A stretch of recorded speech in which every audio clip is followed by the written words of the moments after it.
Hola a todos. Soy Durruti y este es mi primer podcast, espero, de muchos. Hoy estaremos hablando acerca de la invasión a Ucrania, tratando de proporcionar algunas reflexiones desde la historia.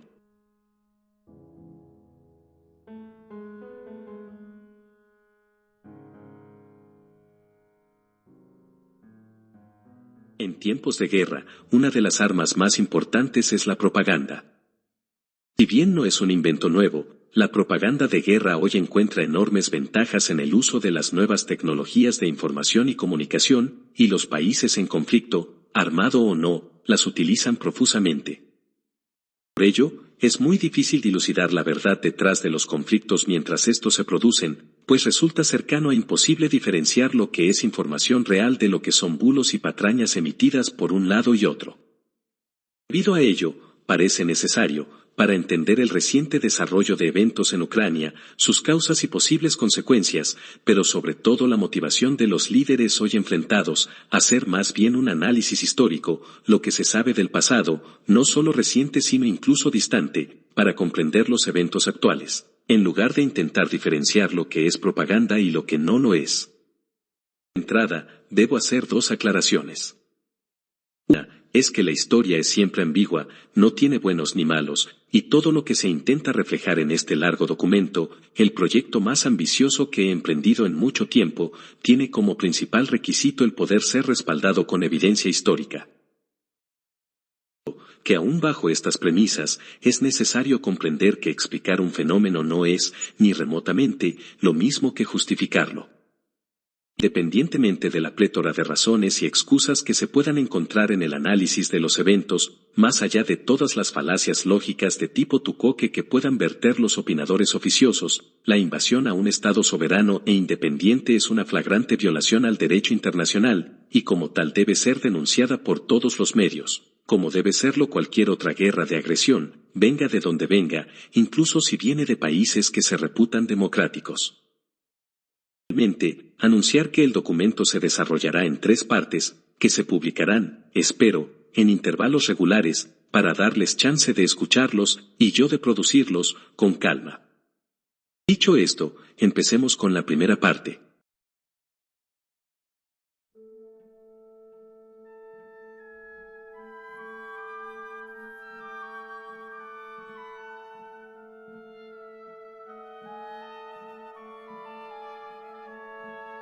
La idea moderna del Estado-nación tiene como uno de sus fundamentos la necesidad de un mito fundacional o mito del origen. Además del hecho político de la independencia o la creación del Estado, el componente nación sobre el que se ancla este concepto moderno se basa en un origen identitario común, o al menos al grupo etnolingüístico dominante en el territorio de ese Estado. Por ejemplo, Francia, inventora del Estado-nación, tiene el mito de Vercingétorix y los galos. Nuestros ancestros los galos tenían ojos azules y el cabello rubio, recitaban hasta hace poco los niños franceses en la escuela, independientemente de su origen étnico personal, e independientemente de que sus ancestros mayormente eran germánicos, no galos. Estos mitos fundacionales explican, sobre la base de eventos históricos reales entremezclados con fantasiosas leyendas, el origen de la nación y por tanto del Estado que la representa, buscando, y logrando frecuentemente, justificar el orden sociopolítico, sobre la base de una supuesta predestinación de grandeza y de dominio, casi siempre anclada en una supuesta grandeza pasada y romántica, que, las más de las veces, es más deseo que realidad. El país que conocemos como Rusia, con todas las mutaciones que ha sufrido a lo largo de los siglos, tiene un mito fundacional muy particular, por 2 razones. Por una parte, su nacimiento como nación ocurrió en otro país, y segundo, el mismo mito fundacional también le sirve a otras 2 naciones, la ucraniana y la bielorrusa. Dicho esto, la base histórica del mito ruso es bastante sólida, o al menos más sólida que el supuesto origen celta de Francia. En efecto, el hecho histórico sobre el que se basa el mito de la nación rusa es la creación en el siglo IX del Kievska Rus, una federación de principados eslavos fundada por un sueco en las estepas pobladas por grupos de nómadas que se la pasaban guerreando entre sí. A los nórdicos les interesaba muchísimo este territorio pues la confluencia de los ríos Dnieper, Pripyat y Dvina, que además estaban cerca del Danubio al oeste y el Volga al este, representaba para ellos prácticamente una autopista para sus dracares, los famosos barcos vikingos que eran tan útiles en mar abierto como en ríos continentales. Una autopista hacia Constantinopla, el ombligo mismo del mundo, la madre de todos los tesoros. Oleg, el padre de este poderoso reino, que prosperaba por estas rutas comerciales desde el Báltico hasta el Mar Negro, instaló su capital a orillas del río Dnieper, que resultaba estratégico en la defensa del país. La ciudad así establecida, primero como fuerte nórdico frente a los alcances del Imperio Bizantino, se llamó Kiev, donde se fundó una base militar desde la cual conquistar Constantinopla, o defenderse de ella. Esta gran federación de principados rusos perduró por 3 siglos y medio en relativa paz, hasta que en 1237 llegaron los mongoles. Los imperios nómadas que dominaron las estepas euroasiáticas durante la antigüedad y hasta el final de la Edad Media fueron algunas de las entidades políticas más fascinantes de la historia humana. La mayoría de estas tribus vivían aisladas, libres de intervención de los imperios vecinos, particularmente el Imperio Romano al oeste y el Imperio Chino al este, que veían sus tierras como inservibles. Este aislamiento permitió a estos pueblos especializarse, cada vez más, en las formas de vida y de guerra propias de la alta movilidad, compitiendo entre ellos en una lucha permanente que tuvo como resultado la mejora constante en sus tácticas militares, consistentes principalmente en ataques sorpresa con arquería montada. A raíz de esta especialización, cada par de siglos algunas de estas tribus se sentían lo suficientemente poderosas para aventurarse más allá de la estepa y atacar a las sociedades sedentarias vecinas, que estaban mal preparadas para enfrentar este tipo de tácticas, como ocurrió con los hunos, los protoeslavos, los turcos y los mongoles, que a su turno causaron enormes movimientos demográficos en Europa y pusieron una terrible amenaza sobre el orden romano. Una cosa curiosa acerca de los nómadas de las estepas es que, una vez instalados en las tierras conquistadas, magyares, protoeslavos, turcos y una parte de los mongoles, en lugar de imponer su forma de vida a los pueblos sometidos, eran generalmente quienes se adaptaban a la forma de vida sedentaria del territorio conquistado. Hay sin embargo una notable excepción en esta tendencia de sedentarización, conversión a la religión local y construcción de imperios. La Horda Dorada no se volvería rusa. Los herederos de Gengis Khan, liderados por Subutai y Batu Khan, mantuvieron en ese territorio la ley impuesta a ellos por Gengis. El fin era extraer la mayor cantidad de riqueza posible, y aquellos que osaran oponerse pagaban con sangre su atrevimiento, sin nunca establecerse Batu ni Subutai como emperador de los rusos. Inicialmente, el Rus de Kiev fue uno de los lugares que intentó resistirse a la Horda Dorada o Ulugh-Ulus, y en consecuencia su capital fue convertida en cenizas en 1240, y las tierras fértiles que la rodeaban fueron pilladas y su población diezmada. Las crónicas medievales hablan de campos enteros cubiertos por los restos de los que resistieron, los cadáveres siendo hallados aún décadas luego del sitio. Cito: ellos, los mongoles, atacaron Rus, donde causaron grandes estragos, destruyendo ciudades y fortalezas y matando hombres, y pusieron sitio a Kiev, la capital de Rus. Después de haber sitiado la ciudad durante mucho tiempo, la tomaron y mataron a los habitantes. Cuando viajábamos por esa tierra nos encontramos con innumerables cráneos y huesos de hombres muertos tirados en el suelo. Kiev había sido una ciudad muy grande y densamente poblada, pero ahora se ha reducido casi a la nada, ya que en la actualidad hay escasas 200 casas allí y los habitantes se mantienen en completa esclavitud. Giovanni de Plano Carpini, 1246. Para intentar refugiarse de este permanente asedio, gran parte del aparato estatal del Rus abandonó Kiev y migró al noreste del territorio ruteno, mejor resguardado detrás de los Urales, estableciendo ahí el Gran Ducado de Moscú. Por los siguientes 300 años, todos los principados del Rus se sometieron al orden mongol, que estableció censos, impuestos y tributos que eran recolectados por los propios príncipes rusos, para ser enviados a Moscú, y desde ahí al soberano mongol. Con ese poder, el Gran Duque de Moscú, para evitar los ataques mongoles, estableció un gobierno más centralizado y que empezó a controlar el flujo de tributos para los mongoles, generándose una jerarquía que a la larga constituiría la pirámide social del Imperio ruso, donde los boyardos jugarían un papel fundamental. Esta subyugación del Rus al orden mongol estableció el sistema de servidumbre ruso que perduró, de una manera o de otra, hasta la Revolución Marxista de 1917, es decir, por 1000 años, pues una vez reconquistado el territorio por el imperio de los zares en el siglo XV, estos no se ocuparon de desmontar este sistema, sino que lo mantuvieron en su propio beneficio. Los boyardos eran premiados por sus servicios con tierras, y con las tierras venía también la propiedad sobre sus habitantes, y los boyardos debían vasallaje pleno al zar, manteniendo los mismos censos y tributos, ya no en favor del Khan, como lo hicieran antes, sino, ahora, en favor del propio zar. Mientras tanto, aprovechando el abandono de Kiev, el gran duque de Lituania ocupó gran parte de Rutenia, en el siglo XIV, entrándose hasta Kiev y estableciendo su límite sur al borde del Kanato tártaro, con lo cual la mayor parte del actual territorio ucraniano es separada del Rus e integrada, por los siguientes 4 siglos, a Lituania, y luego a la mancomunidad de Polonia y Lituania.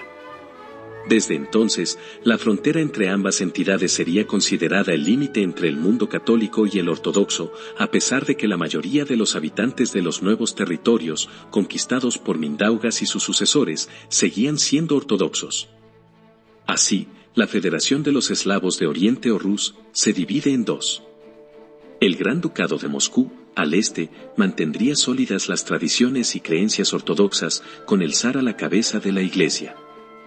En Lituania-Polonia, inicialmente se estableció una libertad de culto, dada la naturaleza plurinacional, para usar una palabra de moda de ese estado.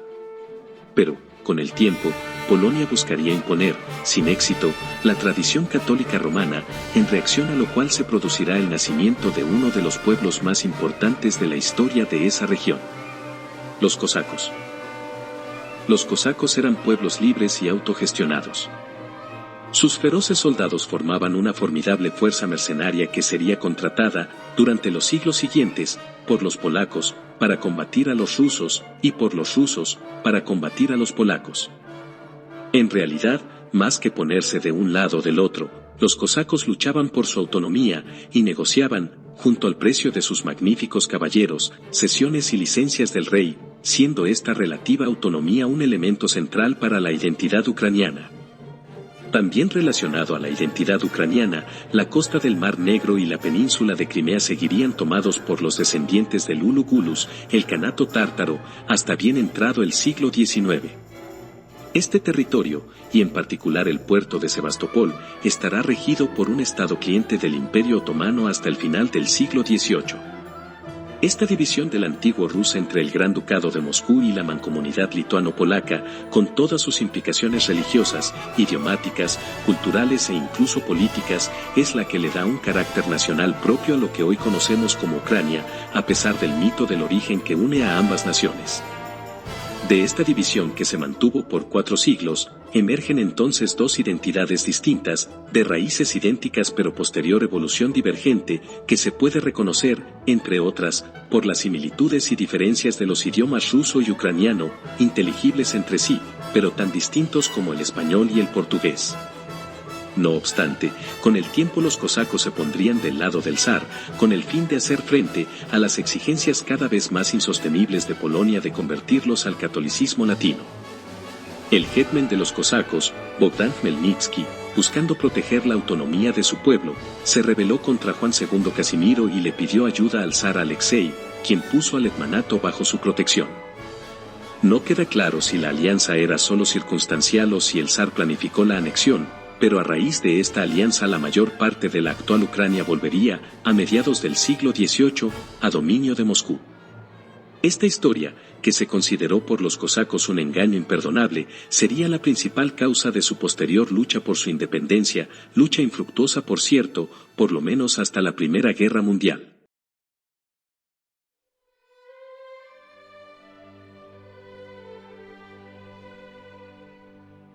Más o menos por el mismo tiempo en que emergió el Rus de Kiev, se producían en Europa grandes sucesos.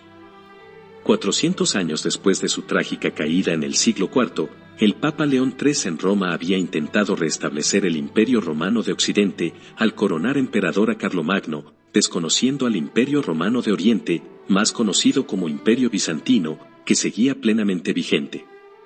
Cabe señalar que, en la Edad Media temprana, no existía el concepto de imperio como lo conocemos, es decir, la simple suma de varios reinos bajo un solo soberano.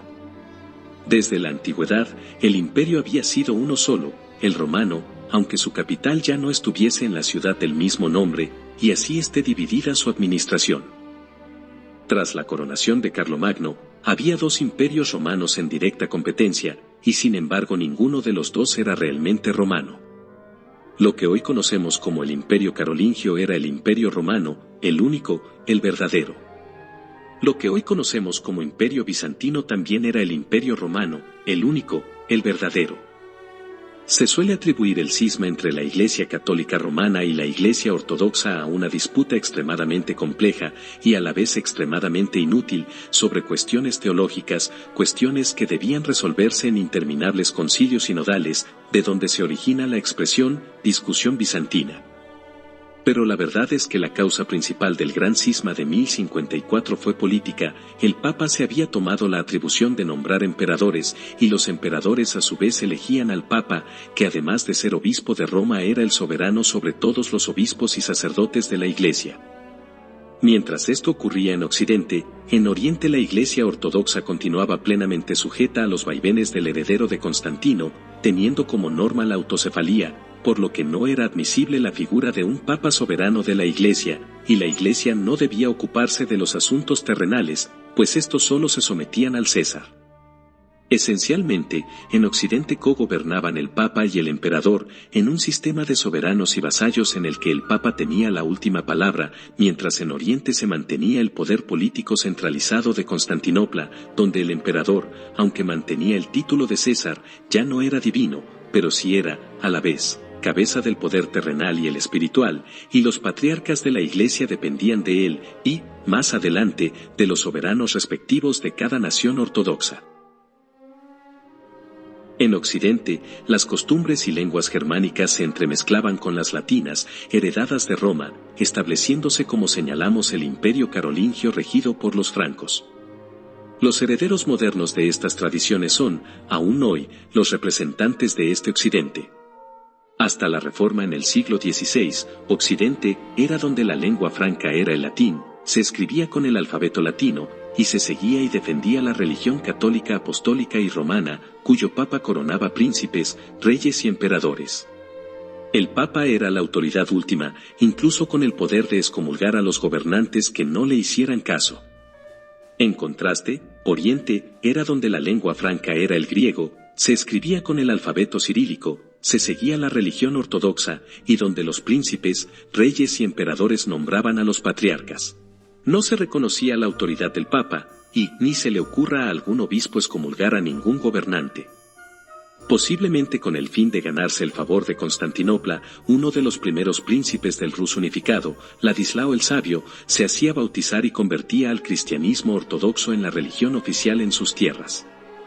Si bien ni el mundo eslavo, ni mucho menos sus gobernantes nórdicos, habían sido parte del Imperio Romano de Oriente, y de hecho la misma existencia del Rus se debía, en gran parte, al hambre de los vikingos de saquear Constantinopla, esta conversión, junto con la alfabetización de los eslavos por San Cirilo filósofo, sumó a esta entidad al mundo romano de Oriente.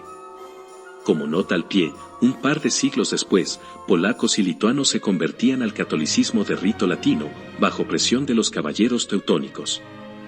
Esto definía un límite claro al poder e influencia del Papa, por un lado, y el del emperador bizantino, por el otro, y más adelante, el del emperador ruso.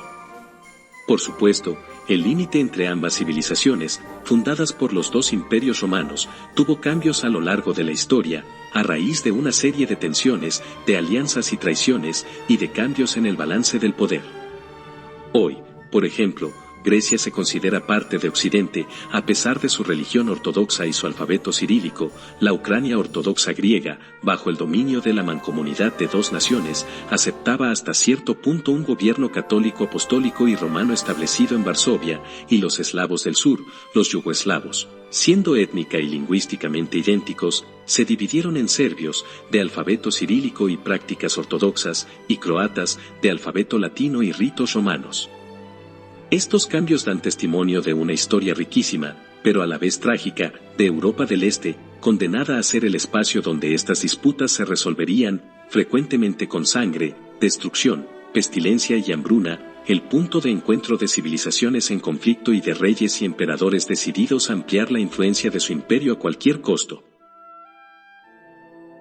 En Occidente, y esto debo aclarar que no es loa ni hipérbole, para tratar de darle un sentido de superioridad a cultura alguna, el poder acumulado por las naciones occidentales y el hecho de tener, al menos hasta la Reforma luterana, una religión centralizada, llevaron, a partir del Renacimiento, a una era de proyección y expansión hacia nuevas tierras, lejanas al continente europeo, y habitadas por otros pueblos milenarios, que serían militar y culturalmente sojuzgados.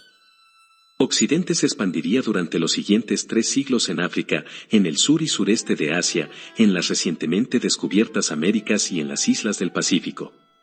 Al mismo tiempo, Europa del Este se mantuvo como principal escenario de estas tensiones por siglos, exacerbadas por la desastrosa Cuarta Cruzada, ordenada por el Papa Inocencio III, que acabó incendiando Constantinopla 3 veces, y debilitando tanto al Imperio bizantino en el proceso, que no le costó mucho a los turcos otomanos tomarse todos sus dominios y entrarse hasta los Cárpatos.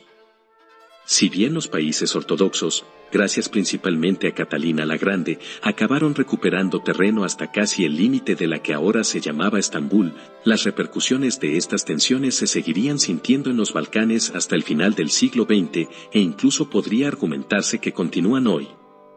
Pero volvamos al siglo XV.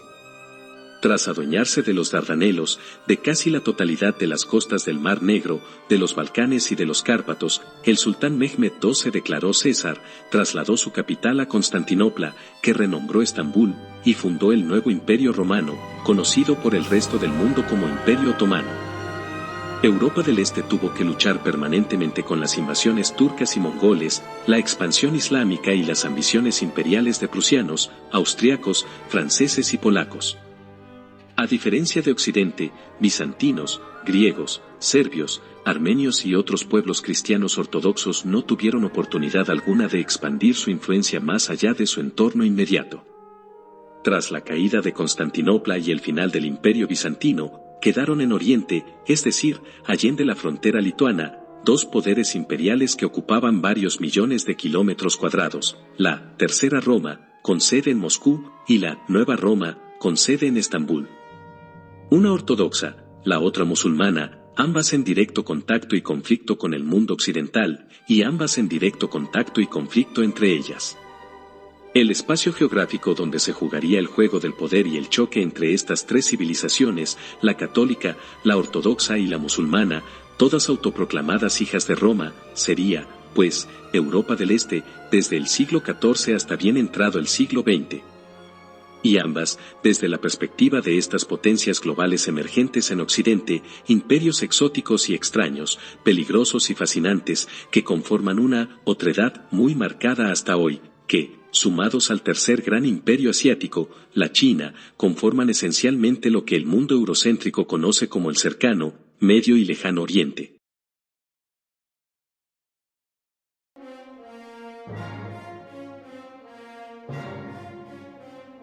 Extendida de este a oeste, Rusia es un Goliat en el concierto mundial. El país de 17 millones de kilómetros cuadrados, comparte 20.000 kilómetros de fronteras con otros 12 países, de los cuales 7 fueron una vez miembros de la Unión Soviética. Una frontera terrestre de semejante tamaño presenta riesgos a su seguridad muy significativos. Desde el advenimiento del Gran Ducado de Moscú en el siglo XV, el pichón de Estado se vio encarado de inmediato por esta calamidad geopolítica. Al verse rodeada de potencias hostiles, la ansiedad de Moscú desde entonces hasta el pico de la URSS en la segunda mitad del siglo XX, pudo ser calmada solamente mediante la expansión de su territorio hacia lejanas barreras naturales, tales como ríos, montañas o mares. Tras lograr expulsar a las hordas mongoles en el año 1480 y reunificar a las naciones del Rus, el Gran Ducado de Moscú decidió restablecer el Imperio bizantino con su capital en Moscú, poniéndose su gobernante el título de César, o, en ruso, zar. La gran victoria en el río Ugra que puso fin al dominio mongol, la instalación del patriarcado ortodoxo en Moscú y el renacimiento ruso serán la principal marca de identidad de ese estado hasta su colapso 450 años después. Incluso entonces, y aunque todos los viejos bolcheviques quieran negarlo, gran parte de la identidad de la URSS también se vincularía de manera muy directa a estas aspiraciones imperialistas. El primer asunto en el orden del día del zar era impedir, a toda costa, que las tribus de las estepas asiáticas vuelvan a asediarlos. Para ello, era necesario tomar sus territorios uno por uno, expandir las fronteras de tal manera que todos los pueblos nómadas del Asia Central quedaran bajo su yugo. En consecuencia, en los primeros siglos de su existencia, Rusia se expandió al ritmo de 30.000 kilómetros cuadrados por año. Para cuando llegó el siglo XVIII, Rusia había crecido aproximadamente hasta la extensión de sus actuales fronteras. El primer territorio tomado fue Siberia, cruzando los rusos la cordillera de los Urales por primera vez, y luego continuaría esa expansión hasta el estrecho de Bering e incluso Alaska. De ahí hacia el sur, Iván el Terrible establecería dominio sobre los pueblos de Asia Central, tales como los kazajos, uzbecos y tayicas. En dirección hacia Anatolia, debían incorporarse los pueblos iraníes y armenios del Cáucaso, agregando a Kazán y Astracán al imperio. Más tarde, ya bajo la dinastía romano, los zares miraron al oeste, y, aprovechándose de la distracción de Francia y el Reino Unido en la Guerra de 7 Años y el debilitamiento del Imperio Otomano, conquistaron territorios o pusieron bajo su influencia a los pueblos eslavos de esas regiones. En 1786 estallaría la guerra ruso-turca que favorecería grandemente a Rusia. Esta victoria sumaría gran parte de la actual Ucrania a su esfera de influencia, agregándola al hetmanato cosaco absorbido un par de décadas antes. La guerra dejó al Imperio ruso en una posición fortalecida para expandir su territorio y mantener la hegemonía sobre la mancomunidad de Polonia-Lituania, lo que eventualmente llevó a la primera partición de Polonia, en la cual Rusia volvió a tomar Kiev después de 500 años. Las pérdidas turcas incluyeron grandes derrotas diplomáticas que impulsaron su declive y por las que el Imperio Otomano sería percibido como el hombre enfermo de Europa. A eso se agrega la pérdida de su control exclusivo sobre el mijo ortodoxo y el comienzo de disputas europeas sobre la cuestión oriental, que figuraría en la diplomacia europea hasta el colapso del Imperio Otomano tras la Primera Guerra Mundial. Dicho de manera más simple, Europa del Este, incluyendo 2/3 de la actual Ucrania, caía bajo dominio de Rusia. En este proceso de expansión, un territorio eludía a Moscú. El Kanato tártaro de Crimea.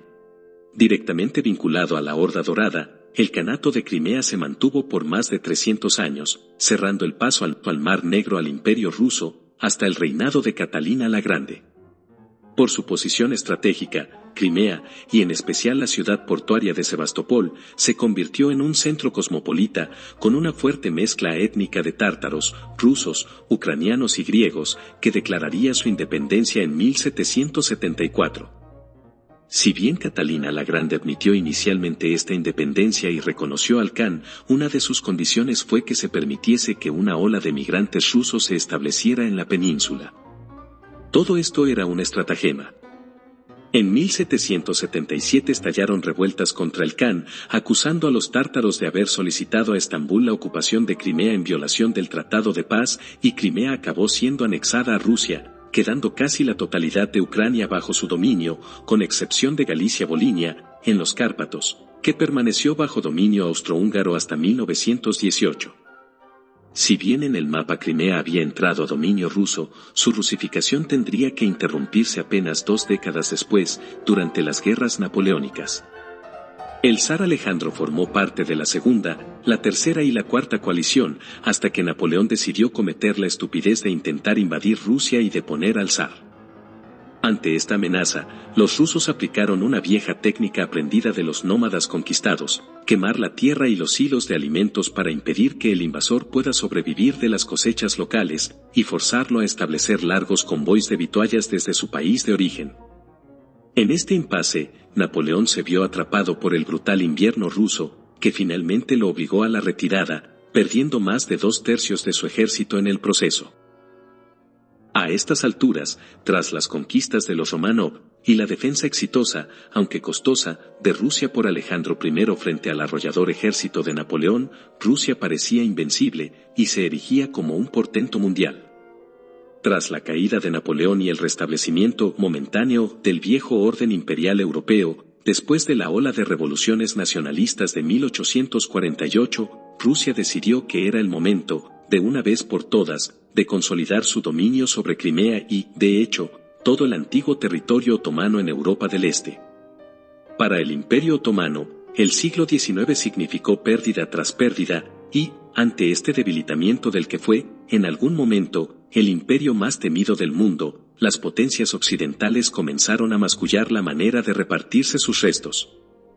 No hay que olvidar que el siglo XIX fue el pico del imperialismo europeo, creyendo sus gobernantes que existía alguna especie de, entre comillas, carga del hombre blanco de, entre comillas, civilizar a todas las demás naciones. Ocurre que, en el siglo XIX, se dio una seguidilla de graves pérdidas territoriales para Turquía. Serbia se había rebelado contra el sultán en 1804, Grecia lo hizo en 1821, una flota combinada inglesa, francesa y rusa destruyó casi por completo la flota naval turca en 1828, y en 1829 el Tratado de Adrianópolis obligaba al sultán a aceptar el libre paso de cualquier embarcación por los Dardanelos. Francia ocupó Argelia en 1830, en 1831 Egipto declaró su independencia bajo protección británica. Del descalabro del Imperio Otomano surge en este periodo la llamada Cuestión Oriental, que, si bien abandonaba las viejas aspiraciones de las cruzadas, mantenía la visión de repartirse el territorio otomano en protectorados y dominios. Aberraciones que han desestabilizado hasta hoy el Oriente Medio, tales como el Tratado Secreto de Sykes-Picot de 1916, tienen sus orígenes en este periodo. Por supuesto, Rusia no se iba a quedar atrás. Pedro el Grande, y 2 generaciones después, Catalina la Grande, habían mostrado a los rusos que su imperio era una gran potencia europea, no menos que Gran Bretaña o Francia, y para el zar Nicolás I, esta era su oportunidad de establecer su dominio ya no solamente sobre el sureste de Europa, sino sobre el Mar Negro. Por supuesto, nadie en Rusia iba a decir públicamente que la intención real era expandir al sur su dominio sobre Europa del Este. El zar más bien usó la justificación de que tenía una misión divina y ancestral de proteger a los cristianos ortodoxos de la región ante el caos del debilitamiento otomano. La cuestión oriental, por tanto, se tendría que resolver a favor del zar, protector de los cristianos. En este proceso, estallaría una de las guerras más dolorosas de ese siglo, la Guerra de Crimea, en la que los cambios de alianzas y los pretextos surrealistas revelarían el rápido curso de colisión en el que se encontraban los imperios europeos, que acabaría en la Primera Guerra Mundial. Desde la caída de Constantinopla en 1453, el zar se había erigido como líder del Tercer Imperio Romano, y como tal tenía bajo su cargo la protección de los cristianos que vivían en el territorio otomano, especialmente en Europa suroriental. Sin embargo, después de la restauración del Imperio francés con Napoleón III, el Imperio otomano tuvo que reconocer, por la fuerza, al sobrino de Napoleón Bonaparte ese rol de protector de los cristianos, a pesar de ser católico, provocando la ira del zar. En efecto, Napoleón III, desesperado por restablecer la reputación de Francia tras el absolutamente caótico periodo entre la Revolución de 1789 y la de 1848, usó la llamada diplomacia naval para obtener estos honores. El sultán tenía a los cañones del Charlemagne apuntándole a la cabeza si no firmaba el reconocimiento. Esencialmente, las potencias occidentales estaban planeando hacer con el Imperio Otomano lo que estaban haciendo en África y el sureste de Asia, establecer colonias imperiales bajo su mandato, y eso las pondría a puertas de Rusia. La propia Rusia empujaba al otro lado, ocupando Moldavia y Valaquia en 1853, principados que habían pertenecido a los otomanos, bajo las protestas de los occidentales que preferían que sea Turquía, y no Rusia, el garante del delicado balance de poder en Europa. Cito: Francia toma Argelia de Turquía, y casi todos los años Inglaterra se anexiona a otro principado indio. Nada de esto perturba el equilibrio de poder. Pero cuando Rusia ocupa Moldavia y Valaquia, aunque solo sea temporalmente, eso perturba el equilibrio de poder. Francia ocupa Roma y se queda allí varios años en tiempos de paz, eso no es nada, pero Rusia solo piensa en ocupar Constantinopla, y la paz de Europa está amenazada. Los ingleses declaran la guerra a los chinos, que al parecer los han ofendido, nadie tiene derecho a intervenir, pero Rusia está obligada a pedir permiso a Europa si pelea con su vecino. Inglaterra amenaza a Grecia con apoyar las falsas pretensiones de un judío miserable, sus palabras, no mías, y quema su flota, esa es una acción lícita, pero Rusia exige un tratado para proteger a millones de cristianos, y se considera que eso fortalecerá su posición en el este a expensas del equilibrio de poder. No podemos esperar nada de Occidente más que odio ciego y malicia. Mikhail Pogodin, memorando al zar Nicolás I, 1853. Al pie de este memorándum, el zar Nicolás anotaba a mano: esta es toda la cuestión. Nicolás I, zar de todas las Rusias, nota al pie del memorando de Pogodin, 1853. Cuando cayó Napoleón, Europa entró en un relativo consenso, por el cual la paz en Europa podría solamente garantizarse si ningún país se volvía notoriamente más poderoso que los demás. Esto recibió el nombre de balance del poder. Por supuesto, lo primero que pasó con esta doctrina es que todos los países de Europa empezaron a competir, para ver quién era más poderoso que los demás. Con la debacle del Imperio Otomano, este balance del poder se puso en riesgo, más con el expansionismo ruso que entraba, ahora, en directa competencia por el dominio naval con Gran Bretaña. Tras haber derrotado a Turquía a la vuelta del siglo, Rusia no solamente se quedaba con Crimea y el puerto de Sebastopol. Además, impondría a Estambul un tratado de defensa mutua que, en los hechos, obligaba a los otomanos a cerrar el paso al Mar Negro para cualquier flota militar que no tuviera costas a su interior, efectivamente bloqueando a los países occidentales, lo cual por supuesto no les gustó en absoluto. Para 1851, los papeles se habían invertido, y Turquía estrechaba lazos comerciales con Gran Bretaña y se alejaba de Rusia pues ésta se había mostrado abusiva y agresiva, mientras los británicos se mostraron muy amables con el sultán y su entorno. Amables, sobre todo, con sus bolsillos. Para contrarrestarlo, Rusia intentaría someter de nuevo a Turquía, apelando al antes citado rol de protector de los cristianos, invadiendo los principados del Danubio y, poco después, bombardeando el puerto de Sinop.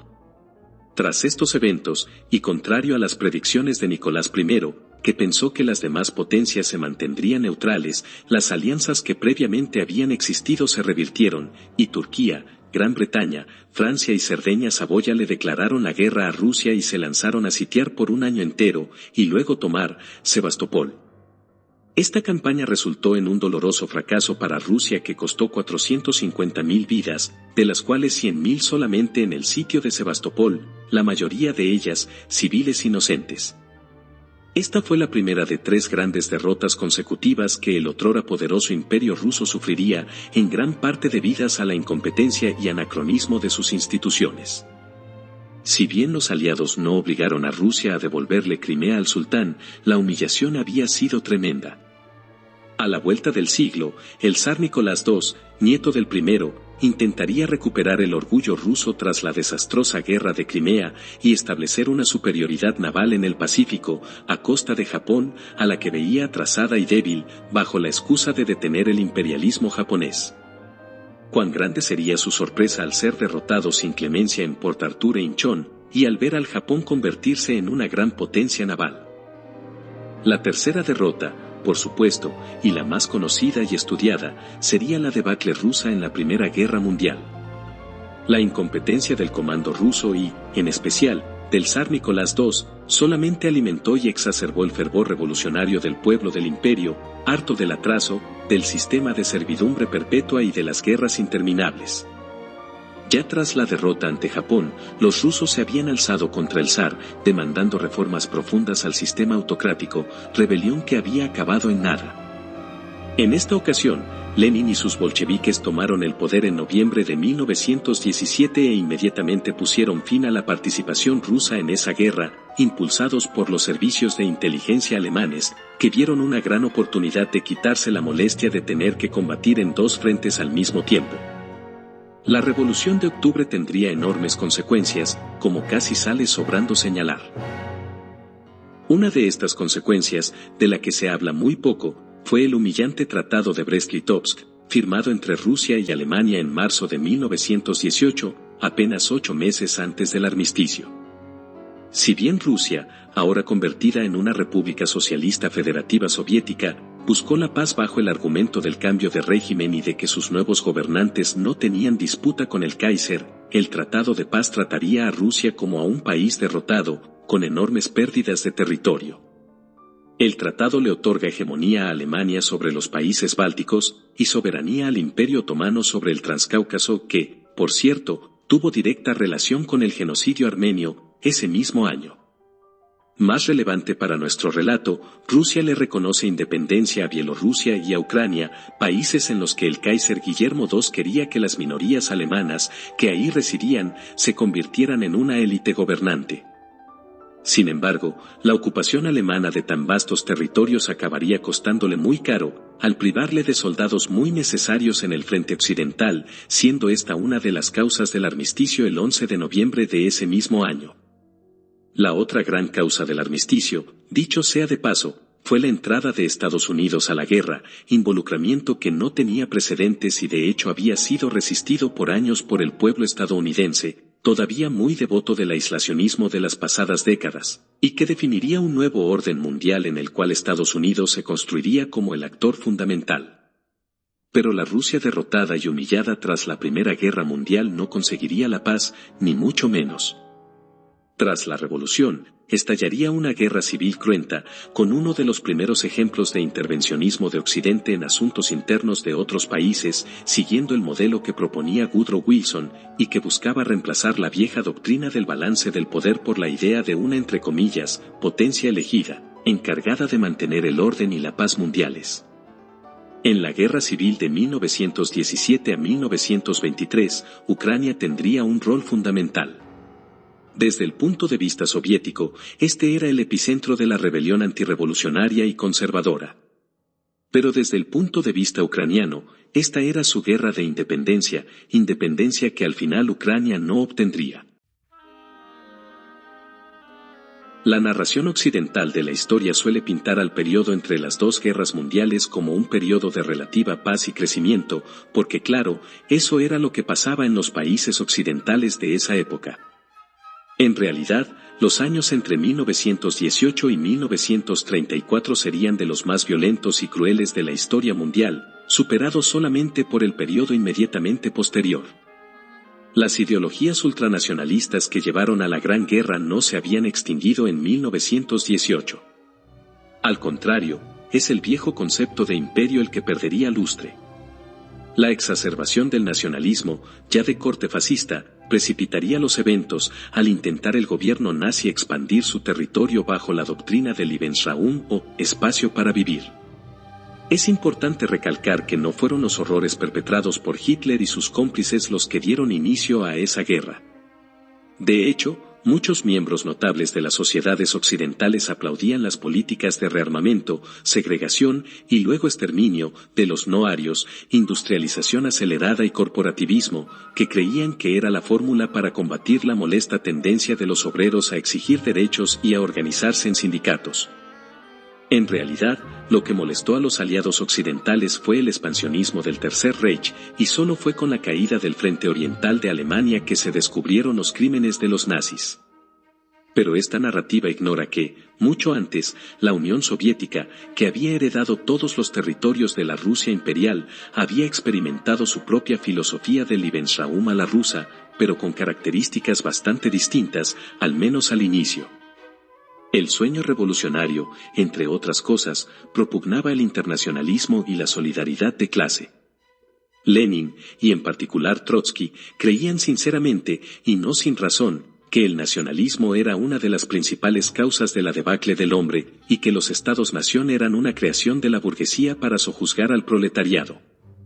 Uno de los grandes debates ideológicos del PQS, que Stalin acabaría resolviendo con un picahielos plantado en la cabeza de Trotsky, tenía que ver con la manera de romper las fronteras nacionales para expandir la revolución proletaria a todo el mundo, buscando la unidad revolucionaria en la identidad de clase, y solamente de clase, eliminando cualquier otra forma de identidad, sea nacional, lingüística, religiosa o de cualquier otra índole. De hecho, Bastante al contrario de las presunciones del Politburó, la resistencia dentro del propio eximperio ruso, muy inspirada por el nacionalismo, fue feroz y llevó a 6 años de sangrienta guerra civil, en la cual intervinieron, no solo con armamento y dinero, sino incluso con presencia militar en territorio ruso, los aliados victoriosos de la Primera Guerra Mundial, Estados Unidos, Japón, Italia, Francia y el Reino Unido, con todas sus colonias. De hecho, esta intervención sería la primera de un nuevo sistema de interferencia de las grandes potencias en otros territorios, sin invasión propiamente dicha ni guerra declarada, sino bajo el disfraz de la asistencia, el mantenimiento de la paz y la promoción de la democracia en el mundo. Los aliados estaban preocupados por los efectos del Tratado de Brest-Litovsk, por el cual no solo perdían a uno de sus aliados, sino además se corría riesgo de que grandes cantidades de armamento ruso cayeran en manos de Alemania. Cuando capituló Alemania, y colapsaron los imperios austrohúngaro y otomano, gran parte del Oriente quedó en disputa, pues el Tratado de Versalles no incluía estos territorios. Aprovechando el vacío, Lenin había ordenado al Ejército Rojo movilizarse hacia los territorios polacos que los alemanes habían abandonado.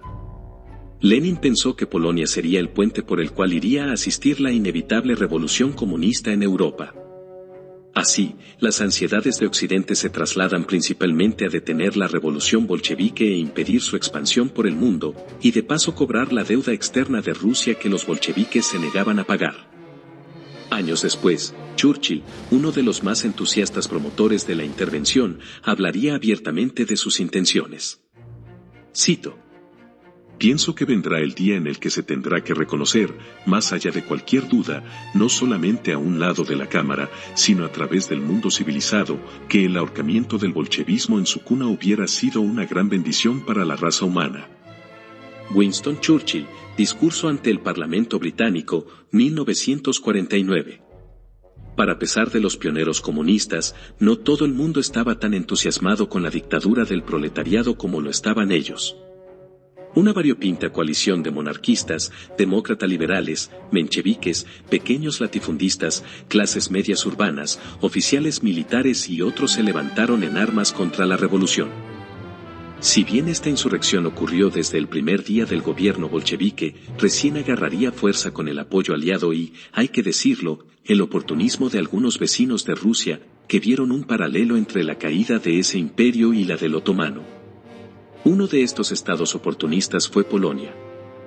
Al tiempo que el Ejército Rojo estaba ocupado combatiendo a sus propios conciudadanos, Polonia retomó en 1920 territorios que consideraba le pertenecían y siguió avanzando hasta tomarse Lituania, Bielorrusia y el oeste de Ucrania, incluida Galicia-Volinia, mientras en el este y sur de Ucrania y en Crimea, el movimiento blanco, los cosacos del Don, así como la milicia anarquista liderada por Néstor Magnov, establecían republiquetas y territorios libres. Eventualmente, la RSFSR logró aplastar la contrarrevolución y empujar de vuelta a los polacos a las fronteras de 1918. En consecuencia, después del milagro en el Vístula y el fin de la guerra ruso-polaca, el Ejército Rojo se volcó de nuevo hacia Ucrania, empujando al último sobreviviente del Ejército Blanco fuera de Crimea en 1922. Así, el Kremlin establecía nuevos hitos fronterizos, absorbiendo el este de Bielorrusia y Ucrania, e iniciando un nuevo proceso de rusificación de estos nuevos territorios, como lo había hecho la zarina Catalina siglo y medio antes. Por cierto, durante la Guerra Civil, León Trotsky era el superior de Stalin, y le había ordenado unirse a él en una batalla final a orillas del Vístula, a las afueras de Varsovia. Stalin, en lugar de obedecer y a enorme riesgo de ser ejecutado por desertor, contestó que estaba muy ocupado sitiando Leópolis, en la Galicia ucraniana. Esto le costó al Ejército Rojo ser repelido de Polonia y, para colmo, Stalin no logró tomar Leópolis, lo cual iniciaría la mortal rivalidad entre los dos dirigentes comunistas. Ya una vez derrotados los insurrectos por el genio militar de Trotsky y su extrema crueldad con los antirrevolucionarios, y coincidiendo por muy poco con la muerte de Lenin, la recién creada URSS se daría cuenta que perpetuar la revolución fuera de las viejas fronteras rusas no iba a ser posible por ahora, y que, más bien, los esfuerzos debían concentrarse en ganar ventajas geopolíticas para defender la revolución dentro de su territorio. Toda la perorata ideológica, en realidad, significó que se restablezca la vieja geopolítica zarista, expandir las fronteras rusas lo más lejos posible del núcleo ruso, rusificar a cuanto habitante quede dentro de los dominios de Moscú y aplastar cualquier disenso, con perjuicio extremo. Ningún análisis histórico de la relación entre Rusia y Ucrania estaría completo sin hablar del Holodomor. Consciente que este es aún, 9 décadas después, un tema contencioso y sobre el cual no existen consensos respecto al rol que jugó el gobierno soviético, hay que hacer un esfuerzo extraordinario por no caer en los mitos y relatos propagandísticos de uno y otro lado. Los hechos, no obstante, son los siguientes. Tras la muerte de Lenin, y en su afán de rápida industrialización y de colectivización de las tierras agrarias, Stalin provocó, voluntariamente o por grosera negligencia e incompetencia, una de las peores hambrunas de la historia, cuyo costo en vidas humanas no tiene consenso aún hasta el día de hoy. Una de las muchas causas de esta política estuvo en el desmontaje, posiblemente bien intencionado, de los restos del sistema de servidumbre que había quedado vigente a pesar de las reformas impulsadas por los Romanov, siglo y medio antes. Pero a eso se agrega una documentada voluntad de Stalin de doblegar cualquier indicio de resistencia nacionalista ucraniana a la anexión de su territorio, cuyos más probables impulsores, al menos en su mente, eran los kulaks, una clase de campesinos y pequeños terratenientes a los que, obviamente, no les encantaba la idea de que se les confiscara las tierras para colectivizarlas. El aparato propagandístico de Stalin fue muy hábil para asociar una cosa con la otra, básicamente acusando a los kulaks de ser perpetradores del sistema de servidumbre, lo cual no era evidente en absoluto. Tal fue la deformación de la realidad, que la abolición de los kulaks acabó siendo una auténtica cacería de brujas, por la que la simple acusación de ser un kulak a cualquier vecino era suficiente para hacerlo deportar o incluso ejecutar. El decreto del gobierno revolucionario de la República Socialista Soviética de Ucrania, creada apenas unos pocos años antes, señalaba los síntomas de ser un kulak. Si ganaba dinero más allá de la cuota gubernamental, si tenía ganado, si en su chaco tenía alguna pieza de maquinaria como un molino o un trapiche, o si podía contratar mano de obra, era un kulak. Se decretaba su muerte civil, y en muchos casos su muerte física. El problema fue que el exterminio de los kulaks no ocurrió de manera aislada. A ello se sumaron la imposición de cuotas de producción imposibles de cumplir para las tierras colectivizadas, la absorción acelerada de mano de obra por la naciente industria, y la venta forzosa al Estado de la poca producción que sí salía, con el fin de exportar grano para conseguir divisas. Con todo esto, ya no quedaba posibilidad de producir alimentos para los campesinos, generándose una horrible hambruna que duró más de 2 años. La mayoría de los recuentos de la hambruna señalan entre 3,5 y 4,2 millones de fallecidos por hambre, pero los extremos van de solo 1,5 millones a tantos como 12 millones. Considérese, para contexto, que el Holocausto nazi acabó con la vida de 6 millones de personas. El Holodomor no fue ni siquiera bien documentado y mucha de la evidencia fue destruida para encubrir el crimen. Es verdad que no hay prueba de que Stalin diera la orden explícita de acabar con el pueblo ucraniano, pero sí que la hay de que dio la orden de confiscar las tierras, forzar a la industrialización, deportar a los tártaros al Asia Central y a los revoltosos a Siberia, crucificar Ucrania con una migración masiva, especialmente al Donbass, y hacer desaparecer la evidencia. Independientemente de si puede o no calificarse el Holodomor como genocidio, sin embargo, debe quedar muy claro que las consecuencias humanas, sociales y políticas fueron las mismas tanto si se trató de un acto deliberado o fruto de una incompetencia criminal. El hecho, a la larga, fue que esta tragedia solamente fortaleció la voluntad del pueblo ucraniano de independizarse. Sin embargo, este sueño no se realizaría sino 60 años después. De hecho, la ocupación de lo que hoy conocemos como Ucrania, es decir su extensión territorial a febrero de 2022, todavía estaba por completarse. Stalin comprendió muy rápido que la vía para proteger su poder y su gobierno era asegurar la integridad territorial del viejo imperio ruso y continuar su expansión hacia el oeste. Cuando el mismísimo Hitler le ofreció dividirse Polonia, con la que Rusia había combatido durante su guerra civil, y recuperar con ello buena parte del territorio perdido por el zar Nicolás II, no tuvo el menor empacho en sentarse con el mayor enemigo del comunismo del mundo entero, y firmar con él un pacto de no agresión. El protocolo secreto adjunto al pacto Ribbentrop-Molotov le permitió a Stalin anexarse no solamente a la mitad de Polonia, sino también a los países bálticos, lo que faltaba de Bielorrusia, Besarabia, Moldavia y Galicia-Volinia en la actual Ucrania occidental, hasta entonces bajo dominio polaco luego del colapso del Imperio Austrohúngaro. Cuando Hitler rompió el pacto e invadió la URSS, los primeros territorios soviéticos ocupados por la Wehrmacht fueron Bielorrusia y Ucrania, buscando replicar el avance alemán de la Gran Guerra y ocupar Volgogrado, entonces Stalingrado, para apropiarse de las ricas fuentes de petróleo y gas. Algunos de los ucranianos, con el trauma del Holodomor muy fresco en la memoria, vieron a los alemanes como liberadores, e incluso algunos se unieron a la Wehrmacht o incluso a las SS, dando origen a los movimientos de extrema derecha nacionalista en ese país, y cometiendo crímenes de lesa humanidad tales como la horrible masacre de Babi Yar, bajo el mando del criminal de guerra Paul Blobel. Aunque estas atrocidades de ninguna manera pueden ser negadas, es necesario subrayar que los ucranianos que se unieron al ejército nazi fueron, a lo mucho, 250.000 de personas, mientras el número de ucranianos que se unieron al ejército rojo sumado a los miembros de la milicia partisana ucraniana que resistió la invasión nazi, supera los 4 millones de personas. Dicho de otra manera, la colaboración ucraniana con el ocupante alemán, a diferencia por ejemplo de lo que pasó en Francia, fue muy minoritaria. También cabe señalar que, si se contabiliza que la gran mayoría de los muertos durante la Segunda Guerra Mundial los puso la URSS, con casi 24 millones de fallecidos, y que 7 millones, es decir, 3 de cada 10 de estas víctimas eran ucranianas, en un tiempo en el que Ucrania sumaba aproximadamente 15% del total de la población soviética, queda demostrada la enorme desproporción en detrimento de los ucranianos en el costo de la Segunda Guerra Mundial.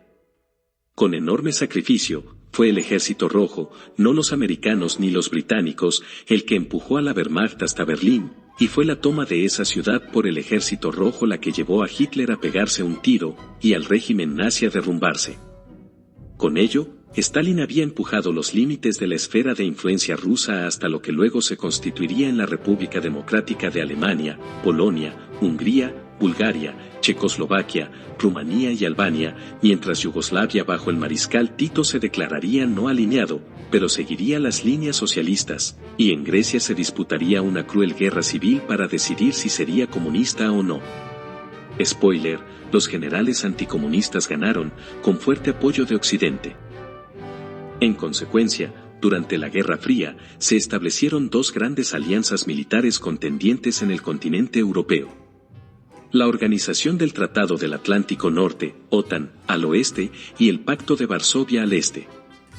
Nominalmente, Moscú no gobernaba los países del Pacto de Varsovia, pero, en los hechos, estos estaban encerrados en la órbita de Moscú, al estar gobernados por marionetas, que debían consultar cualquier decisión al PQS.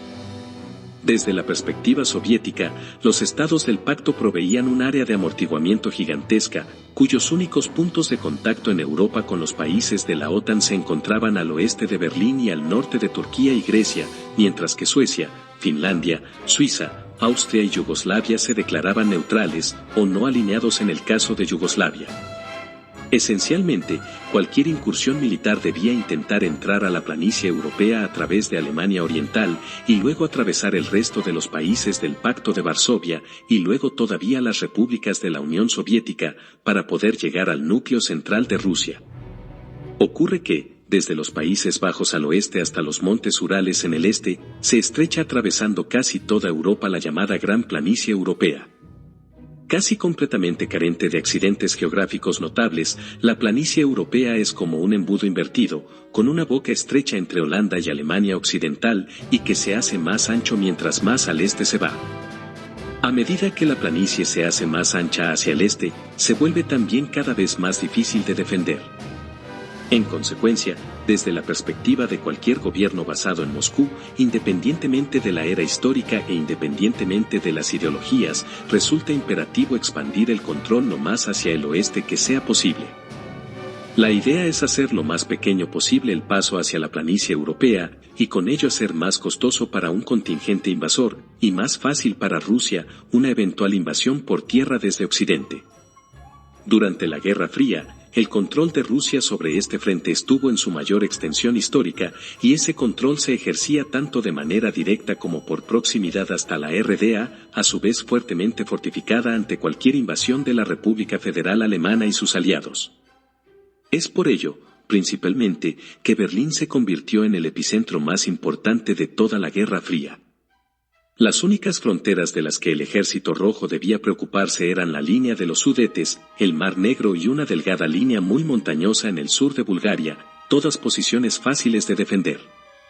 Si a eso se agrega que la URSS se establecería muy rápidamente como potencia nuclear, con capacidad de atacar las mayores ciudades de Occidente, incluido Estados Unidos, el sueño geopolítico de proteger al núcleo ruso que tuvieron todos los zares fue finalmente cumplido por Stalin.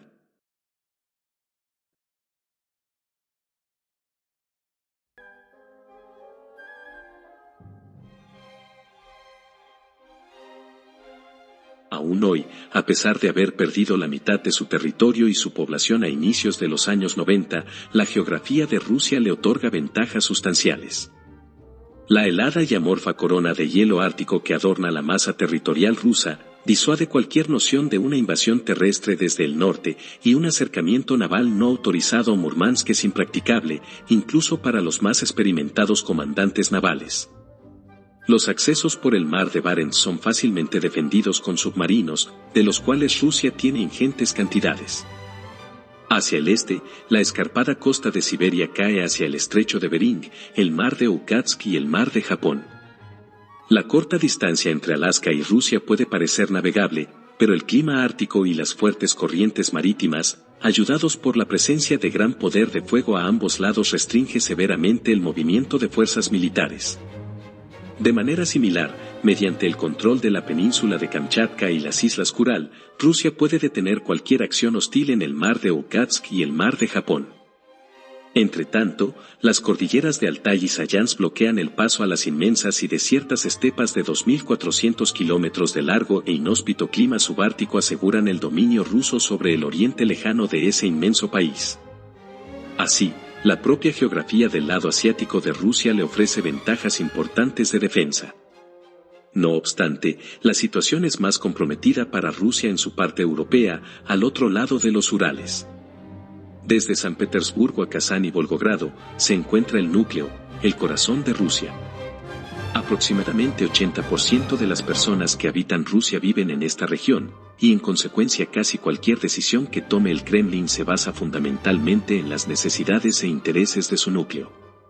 No obstante, este núcleo hoy tiene por periferia al este a 6 otras exrepúblicas soviéticas, de las cuales 3, los países bálticos, se han unido a la OTAN, una, Bielorrusia, es leal al Estado ruso, una, Moldavia, tiene sus propios conflictos pro- y antirrusos, y la restante es Ucrania. Rusia ha contrarrestado los últimos 30 años esta situación con 2 anomalías geográficas: la península de Crimea y el enclave de Kaliningrado. Ambos tienen un rol estratégico como bases militares alejadas del corazón de Rusia, y que se supone deben denegar el acceso a cualquier fuerza hostil que intente invadir Rusia desde el occidente, con bases marítimas en el Báltico y en el Mar Negro. Ambas bases están armadas hasta los dientes. Cualquier potencia externa pensará 2 veces antes de intentar tomar Crimea o Kaliningrado. Pero si estos enclaves fueran a caer en manos hostiles, ya sea mediante la toma militar o la política, el núcleo ruso quedaría inmediatamente expuesto y vulnerable, pues, en medio de estos puntos, de norte a sur, se encuentra la planicie europea. Para cuando la planicie europea llega a la frontera actual de la Federación Rusa, alcanza a más de 2.000 kilómetros de ancho, lo cual la hace la frontera carente de protección natural más larga en el mundo. El terreno aquí es, como señalamos, plano, abierto, y por consecuencia, indefendible. Los tanques pesados pueden ofrecer alguna protección en terrenos como este, lo cual explica por qué Rusia tiene casi 13.000 tanques a su disposición, el doble que Estados Unidos y aproximadamente 1/5 parte de la totalidad de tanques de guerra del mundo. Pero, aún así, ninguna cantidad de divisiones de tanques puede cubrir la extensión de la planicie. La última gran frontera rusa es la que se encuentra en el Cáucaso, entre el Mar Negro y el Mar Caspio. Al borde del mar Caspio y al norte del Cáucaso, se encuentra la ciudad de Astracán, alcanzable por la planicie europea. Este espacio se conoce como la brecha de Volgogrado, quizás el pedazo de territorio más crucial para el Estado ruso. De cerrar una fuerza hostil esta brecha, además de disolver el control ruso sobre el Cáucaso, donde se encuentra casi toda la riqueza petrolera, le negaría el acceso al Mar Negro y al puerto de Sebastopol. En ambas guerras mundiales, el ejército alemán intentó precisamente esto, y en ambos casos la supervivencia misma de Rusia colgó de un hilo, hasta bastante más adelante cuando la invasión fue finalmente repelida. Hacia el borde norte del corazón ruso se encuentran las naciones bálticas, Lituania, Latvia y Estonia. Históricamente, estas naciones han carecido de la potencia militar para representar una amenaza por sí mismas, por lo que estos estados han actuado con frecuencia como conductos para las grandes potencias. Desde la invasión sueca del siglo XVIII hasta la desastrosa campaña de Napoleón, no son pocos los ejércitos que han intentado tomar el núcleo ruso a través de los países bálticos. Con el exclave de Kaliningrado, Rusia tiene una presencia naval importante en el Báltico que puede impedir con relativa facilidad que eso vaya a ocurrir de nuevo. En cambio, el otro punto vital de defensa, Crimea, estuvo directamente amenazada, o al menos así lo entiende Putin, cuando Ucrania decidió, con todo el derecho del mundo y haciendo uso apropiado de su soberanía, postular a un sitio en la OTAN y en la Unión Europea. De haber prosperado esta iniciativa, el puerto de Sebastopol, vital para la presencia naval rusa en el Mar Negro, dejaría de ser un activo ruso. Incluso si Kiev decidiera mantener el trato con Rusia y seguirle alquilando su puerto, los costos de este alquiler se comenzaban a disparar y resultaban prohibitivos para Moscú. Esto explica, pues, el muy incómodo impasse de Rusia con el bloque occidental. Si se compara la planicie europea con un tablero de ajedrez, los contendientes deben intentar ocupar el mayor espacio posible del centro del tablero para intentar penetrar hasta el campo contrario. Desgraciadamente, en el centro de este tablero, que en el juego del ajedrez está vacío al inicio de una partida, en esta realidad está habitado por decenas de millones de personas que se encuentran ante la encrucijada de permitir, o resistir, la toma de una determinada posición por las fichas de ambos jugadores. De esto se trata esta guerra, así como de eso se trató la anexión de Crimea hace 8 años. Pero aquí es que salta una pregunta fundamental. Todas estas hipótesis y disposiciones del juego geopolítico manejadas por el Kremlin se basan solamente en sus propias teorías conspirativas. En Occidente, si bien se ha mostrado una creciente hostilidad política hacia Putin de parte de los gobiernos sobre todo de Estados Unidos y Gran Bretaña, otros países igual de influyentes, particularmente Alemania y Francia, se mostraron mucho más conciliadores, dada la enorme dependencia de Europa continental del gas y petróleo ruso, como bien observaron hasta los comentaristas más casuales. Ocurre también que no está ya en el interés geopolítico de Europa nada que Rusia no les estuviera ya ofreciendo, y ocurre que, tras 40 años de Guerra Fría, los votantes europeos no tienen la menor intención de volver a vivir la amenaza nuclear. Ni siquiera los más rabiosos nacionalistas y neofascistas europeos ven a Moscú como una amenaza, o al menos no la veían hasta el 24 de febrero de 2022. El odio de los supremacistas blancos europeos se centra hoy, casi exclusivamente, en Oriente Medio, el islamismo y la percibida expansión poblacional de los pueblos árabes y de Levante, que, casualmente, son también enemigos percibidos de Putin y sus correligionarios. No se trata solamente, hay que recalcar, de la voluntad de los electores europeos.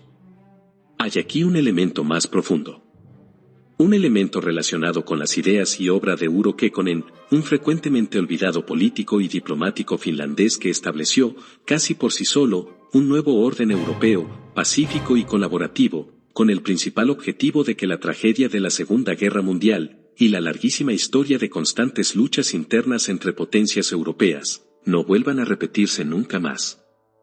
Durante el pico de la Guerra Fría, Kekkonen organizó en 1975 una conferencia de paz europea en Helsinki.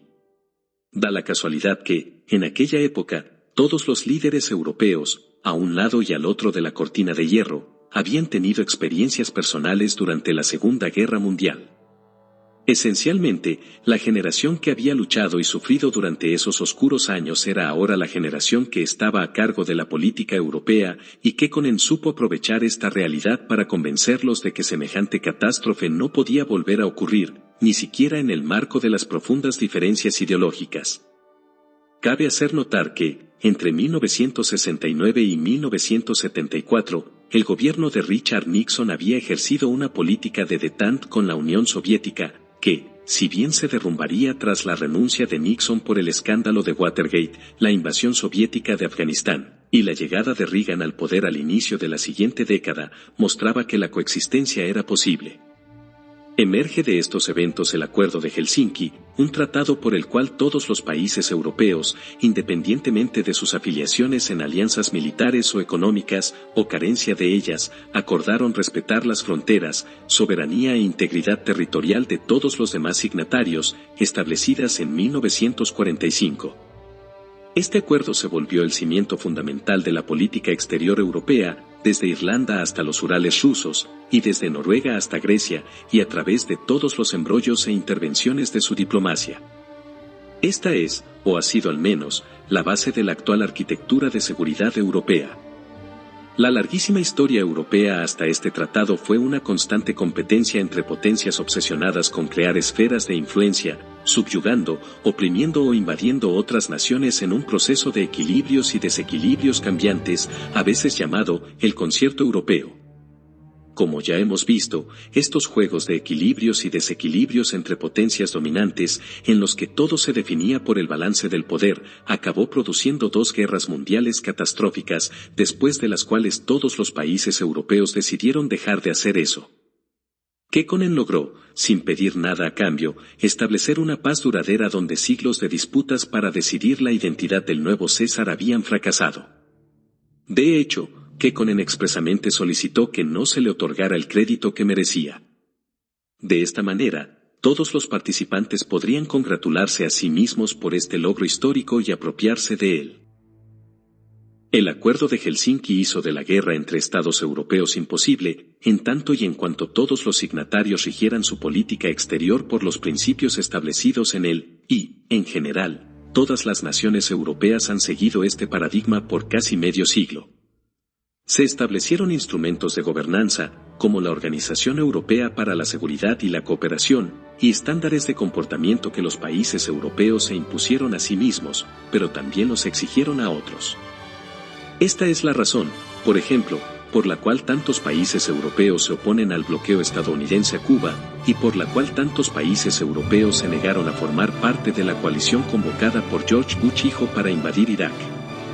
A través de las décadas, esta arquitectura de seguridad tuvo un impacto decisivo en Europa, fue un factor que impulsó la creación de la Unión Europea, respaldó una sustancial cooperación internacional en desarrollo económico, educación y cultura entre sus miembros, y resultó asimismo en un sustancial desarme de los ejércitos europeos a pesar de los compromisos de financiamiento de la OTAN, porque todos sus miembros creyeron que la guerra entre países europeos sería una cosa del pasado.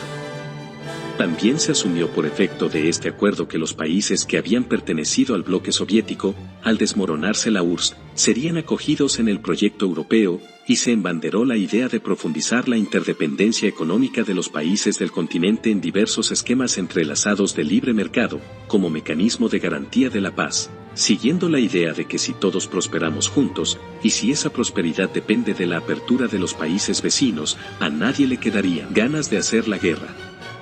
Entonces, si Europa no tiene intenciones de invadir Rusia, ¿por qué protegerla de una?